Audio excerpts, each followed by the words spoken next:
Son las 18:54 y vamos a hablar con Pedro Romero, que es el presidente del partido Igualdad Real. Muy buenas tardes. Hola, buenas tardes. Buenas tardes. Bueno, vicepresidente, ha habido cambios. Bueno, vicepresidente. Bueno, vicepresidente, que no se enfade el presidente.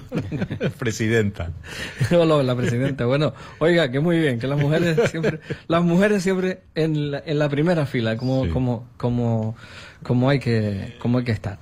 Usted lleva 9 años realizando intenso trabajo frente a asociaciones de custodia compartida en Las Palmas. ¿Por qué han decidido lanzarse a fundar este partido, Pedro? Bueno, las razones son obvias. Llevamos 9 años trabajando desde el asociacionismo, intentando hacer presiones políticas para que inicialmente son Asociación Custodia Compartida Las Palmas. Nuestro objetivo era que se legislara a favor de una ley nacional de custodia compartida.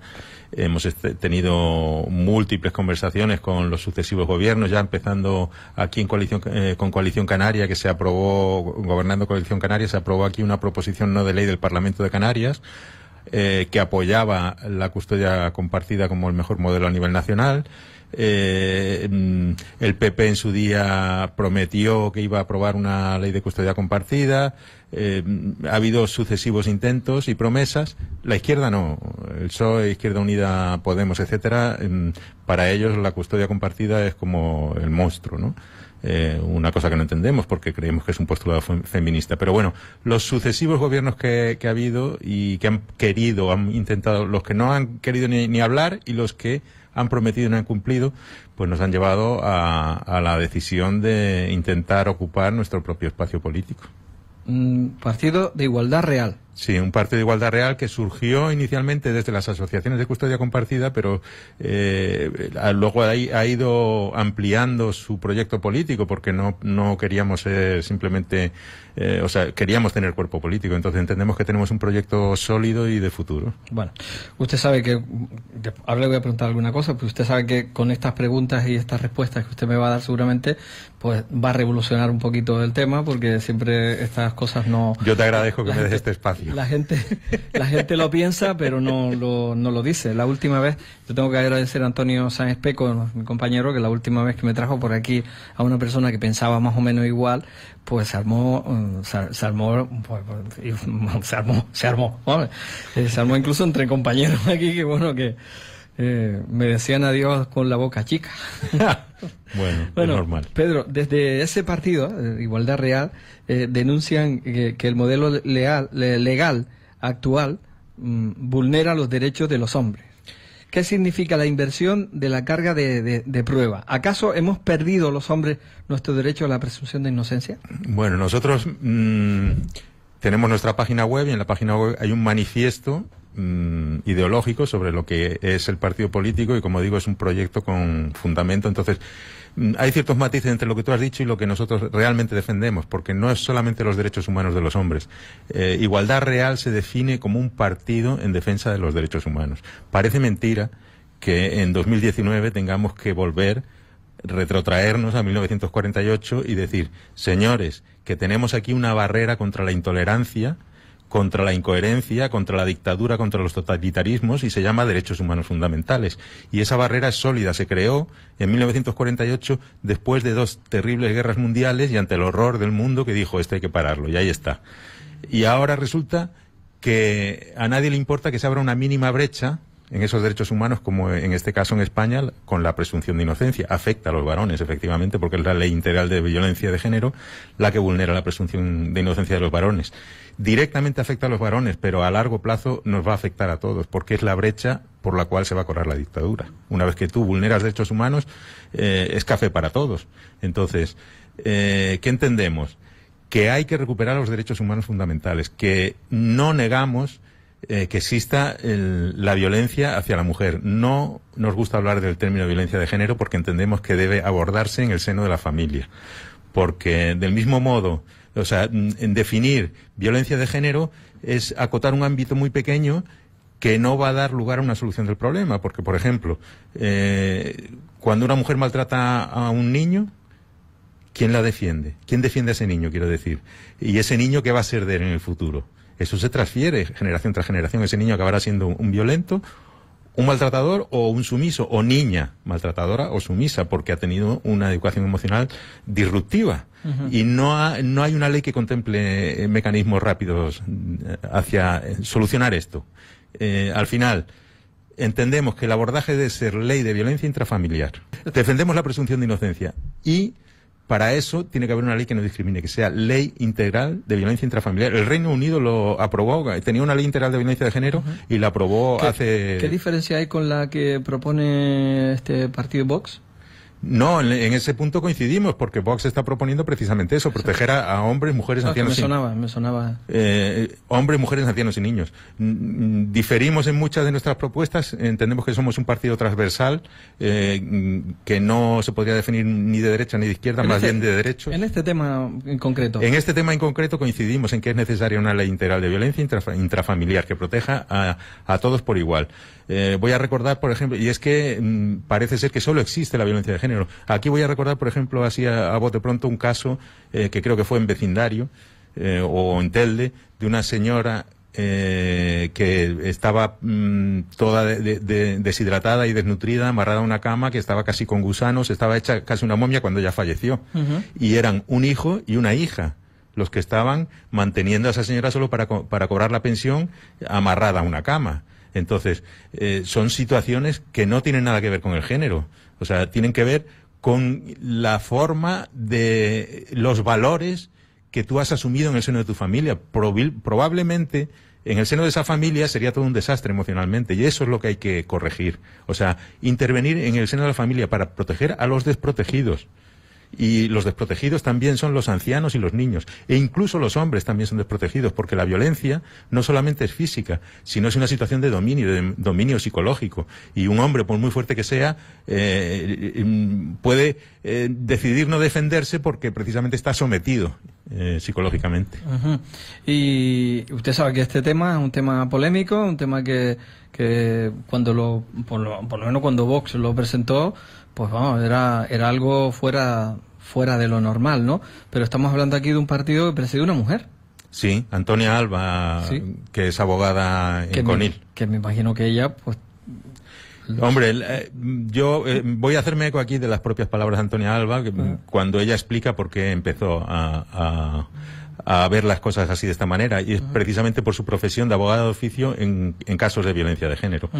Y ella misma explica que cada vez que tenía una denuncia de violencia de género ya tenía la cruz hecha, como diciendo el maltratador, hasta que se topó con un hombre que estaba llorando ahí en el calabozo, y resulta que era la mujer la que estaba no solamente sometiéndola a maltrato, sino además al maltrato institucional, utilizando los instrumentos del Estado, como la Ley Integral de Violencia de Género. Entonces ahí Antonia Alba le cambió el chip y se volvió esta luchadora en el sentido contrario. ¿Por qué? Sus razones, ella dice, sus dos hijos, son dos hijos varones. No quiere un mundo de esta manera para sus dos hijos varones. ¿Usted cree que al final esto se podrá cambiar? Porque creo que el Partido Popular anda por ahí también un poco...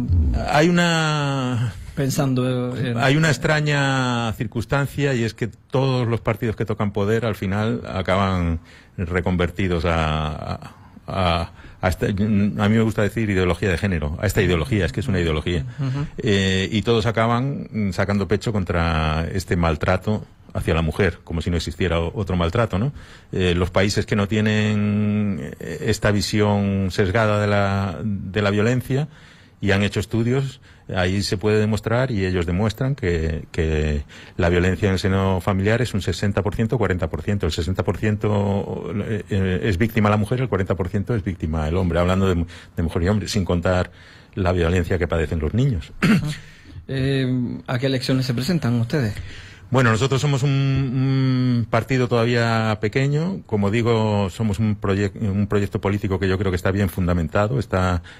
No solamente nos estamos centrando en violencia de género y custodia compartida, tenemos un extenso proyecto para reformar la democracia en sí misma.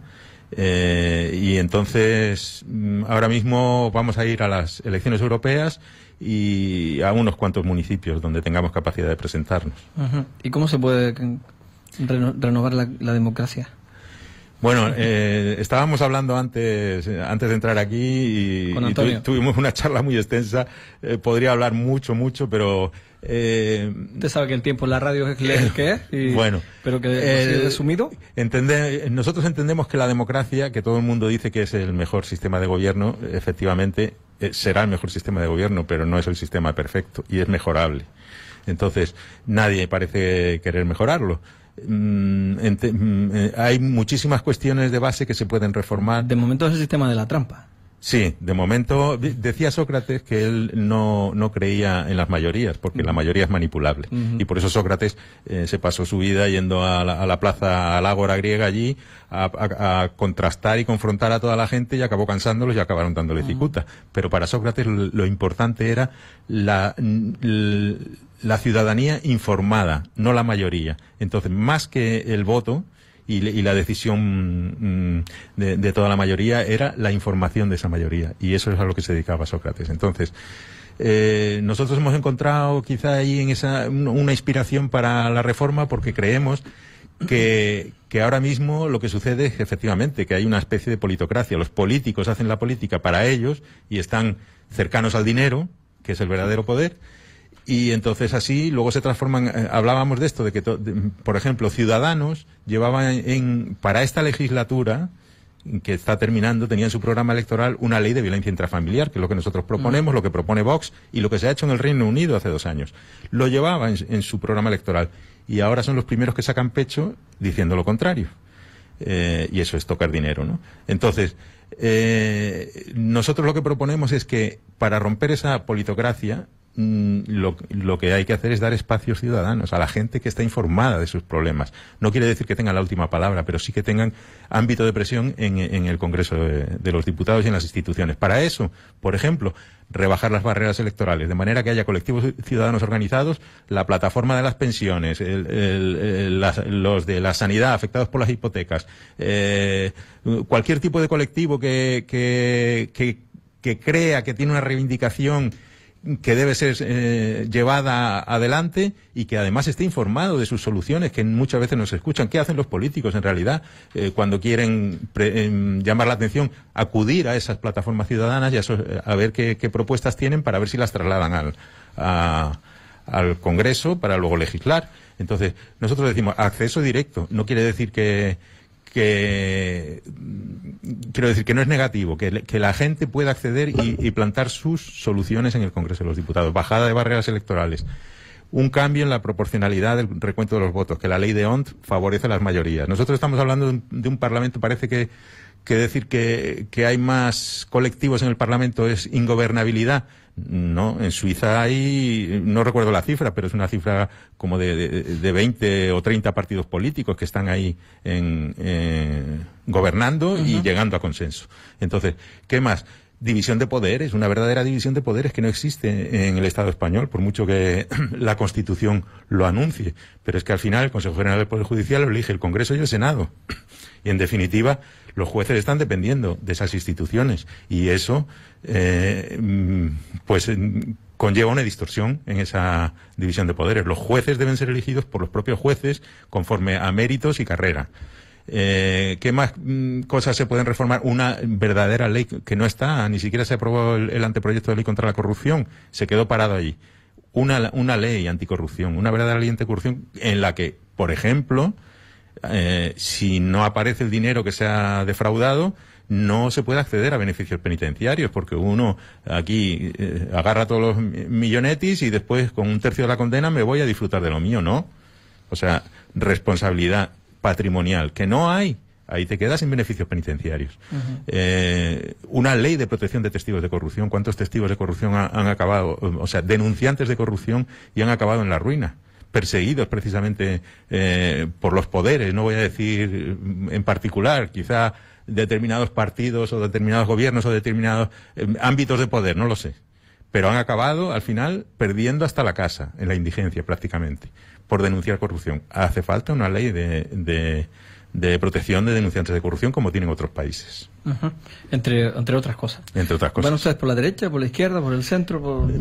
Nosotros nos definimos, es que verdaderamente no es que quiera hacer el dribbling. Muchos carriles ahora. No, sí, no es que quiera hacer el dribbling y escaparme, pero entendemos que izquierda y derecha es una calificación ya del pasado. O sea, nosotros queremos las propuestas ciudadanas, las que crean, o sea, acercar el gobierno a los ciudadanos informados y llevar adelante esas propuestas. Y nos da igual el color político que tenga la propuesta, si acaban en una solución. Entonces entendemos que somos un partido transversal en ese sentido. Hablamos sin miedo, hablamos de tarjeta sanitaria única, que es un derecho constitucional, que todos los ciudadanos tienen derecho a la sanidad y deben ser atendidos en igualdad, es un derecho constitucional, y hablamos de simplificar eso, que ahora mismo hay infinitas dificultades para que te atiendan de una comunidad a otra, tarjetas diferentes, expedientes médicos que no se trasladan de un lado a otro, que el otro día vi una noticia aquí de un médico de Tenerife que ha sacado una aplicación para compartir precisamente expedientes médicos, tiene que ser en privado,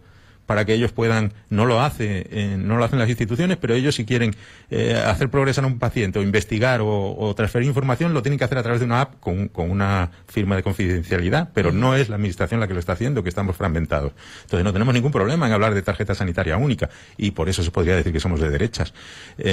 Abogamos también por la gestación subrogada no lucrativa, y por eso se nos podría tachar, bueno, la izquierda no está conforme con eso, no sé de qué se nos podría tachar, ¿no? Pero que estamos poniendo en la mesa las propuestas que quieren los ciudadanos, o al menos los ciudadanos que se acercan a nuestra asamblea, a nuestros organismos. O sea, que quieren ser ustedes un partido de la gente. Un partido de la gente, efectivamente. Por eso hablamos de reformar la democracia. Y principalmente derechos humanos. O sea, y sobre todo lo que pretendemos conseguir es una situación. Esto no es una democracia. No vivimos en una democracia. Mientras se estén vulnerando los derechos humanos fundamentales, realmente aquí lo que hay es un apartheid contra el hombre. No es que estemos defendiendo al hombre o a la mujer, pero hablo de esa brecha contra los derechos humanos. Sí, hay un apartheid contra el hombre. La presunción de inocencia no se respeta. 1.900.000 denuncias desde 2004. Ya todo el mundo tiene un cercano que ha sido denunciado. No diré falsamente porque según ellos las denuncias falsas no existen, pero sí es verdad que no son condenas. Y aunque no sean condenas, han sido persecuciones judiciales durante años. Entonces, establecer primero unas condiciones de verdadera democracia, o sea, derechos humanos, división de poderes y participación de la ciudadanía. Y después, la opción política, el lado derecho-izquierdo o como lo quieran definir, que nosotros no queremos entrar en esas definiciones, pues entonces ahí empezamos a hablar de lo que quieras. Yo he vivido una denuncia falsa cercana, o sea, de un familiar, por ejemplo. Si te digo que es que no se escapa nadie ya. O sea, de un hijo, en este caso. Yo vamos, lo he padecido. Pues conoces cómo son los procedimientos. Y conozco muy bien los procedimientos y sé que existen las denuncias falsas de mujeres a hombres que lo que buscan es el dinero y el poder adquisitivo, no nada más, sino... Es que eso sucede, eso es normal, porque si tú le das un arma tan potente a una mujer, no quiere decir, no estamos diciendo que la mujer sea mala, pero es que el Estado le pone un arma terrible en la mano para utilizarla. Entonces, el responsable verdaderamente es el Estado, que además resulta que desde 2004 hasta ahora no se ha reducido, ni siquiera se ha podido reducir una sola muerte anual en el promedio. Son 54 mujeres muertas al año de promedio. Y además, incluso ha subido respecto a lo que había anteriormente la ley de violencia de género, que era un promedio de... Ya, pero porque hablamos de muerte, pero hay otras, son denuncias que simplemente por algún detalle lo llaman por teléfono y te detienen y te tienen... Sí, pero quiere decir... Tienen 2 días detenidos. La motivación para que exista una ley integral de violencia de género es reducir ese maltrato, y se ve que no has podido reducir nada en los 14 años de vida de esta ley. Luego es una ley ineficiente, porque es que de hecho la mujer maltratada no denuncia, y lo dicen ellos mismos. Lo que pasa es que la información se sesga y se le da la vuelta, salen.